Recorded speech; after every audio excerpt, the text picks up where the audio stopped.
तो आज फिर से मैं अपनी बहन के लिए गिफ्ट लेके आया हूँ, तो इस वीडियो को जरूर देखना, पूरा लास्ट तक जरूर वॉच करना।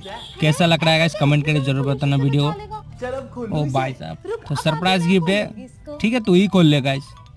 तो अपनी बहन के लिए जो गिफ्ट लेके आया वही खोल लिया गाइस। तो भाई साहब लगता है ये कूलर है गाइस, काफी ज्यादा बढ़िया लगता है कूलर।